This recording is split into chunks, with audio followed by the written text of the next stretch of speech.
ನೋಡಿ ರೈತ ಬಾಂಧವರೇ, ನಾವೀಗ ತುಮಕೂರಿನಲ್ಲಿ ಇರುವಂತಹ ಒಂದು ಬಸ್ ಸ್ಟ್ಯಾಂಡ್ ಪಕ್ಕದಲ್ಲಿದ್ದೀವಿ. ಈ ವಿಡಿಯೋ ಮಾಡೋದಕ್ಕೆ ಕಾರಣ ಅಂದ್ರೆ ಇಲ್ಲಿ ನೋಡಿ, ಪಪ್ಪಾಯಿ ಗಿಡ ಎಷ್ಟು ಹುಲುಸಾಗಿ ಬೆಳೆದಿದೆ.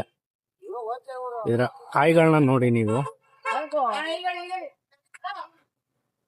ಇದಕ್ಕೆ ಯಾವ ಯಾವ ರಾಸಾಯನಿಕ ಗೊಬ್ಬರ ಹಾಕಿದ್ದಾರೆ ನೀವೇ ನೋಡಿ. ಯಾವ ಗೊಬ್ಬರ ಇಲ್ಲ, ಯಾವ ರಾಸಾಯನಿಕ ಗೊಬ್ಬರ ಇಲ್ಲ. ಸಿಮೆಂಟ್ ಪಕ್ಕದಲ್ಲಿ ಬೆಳೆದಿದೆ. ಕಾಯಿಗಳು ನೋಡಿ ಎಷ್ಟು ಚೆನ್ನಾಗಿ ಬಂದಿದ್ದಾವೆ.